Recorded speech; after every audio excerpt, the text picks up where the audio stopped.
അതുപോലെ ചില സ്ഥലത്തു നിന്നൊക്കെ പലരും പറയുന്ന ചില അനുഭവങ്ങളാണ് പറയുന്നത്. ഇപ്പോൾ വ്യക്തിപരമായിട്ട് ദേഷ്യം ഉണ്ടാവും.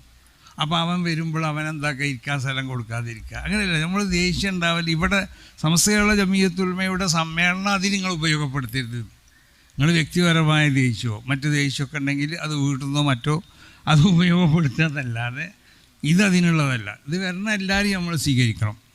അത് ചിലപ്പോൾ നമുക്ക് ദേഷ്യമുള്ളവരായിരിക്കും, അല്ലെങ്കിൽ ഇല്ലാത്തവരായിരിക്കും. എന്തായാലും വേണ്ടില്ല, എല്ലാവരും സ്വീകരിക്കുക. എല്ലാവരോടും ഒരേ സ്വരത്തിൽ നമ്മളെന്താകുക, അവരോട് സംസാരിക്കുക, ഒരേ രീതിയിൽ അവരോട് പെരുമാറുക. അവനെ ഒരാളെ നിന്ദിച്ചു എന്നുള്ളത് നമ്മുടെ സാഹസം ഉണ്ടാവാൻ പാടില്ല. ഇവിടെ നിന്നല്ല, സംഘടന മറ്റു എവിടെ നിന്നുണ്ടാവും, ക്യാമ്പിൽ നിന്നൊന്നും ഉണ്ടാവും. ക്യാമ്പിൽ പലരും രജിസ്റ്റർ ചെയ്തിട്ടുണ്ടാവും. ചിലപ്പോൾ ചിലർക്ക് ഇഷ്ടമുള്ളവരും ഇഷ്ടമില്ലാത്തവരൊക്കെ അവിടെ രജിസ്റ്റർ ചെയ്തിട്ടുണ്ട്. ഇഷ്ടമില്ലാത്തവൻ വന്നിട്ടാണെങ്കിൽ അവൻ സൗകര്യം ചെയ്ത് കൊടുക്കാതിരിക്കുക, അതുണ്ടാവണം. ഇഷ്ടമില്ലാത്തവൻ വന്നാലാണ് ഏറ്റവും അധികം സൗകര്യം ചെയ്ത് കൊടുക്കേണ്ടത്. അപ്പോൾ അതുകൊണ്ട് അങ്ങനത്തെ കാര്യങ്ങളൊക്കെ ശ്രദ്ധിച്ച് ഇത് സമസ്ത കേരള ജമീയത്തുൽമയുടെ സമ്മേളനമാണെന്ന് മനസ്സിലാക്കി. ഇതൊരു വലിയൊരു മതസംഘടനയുടെ സമ്മേളനമാണ്. അപ്പോൾ മതം ശാസിക്കണം നിലക്കുള്ള ഉന്നത സ്വഭാവങ്ങളൊക്കെ നമ്മളിലുണ്ടാവണം.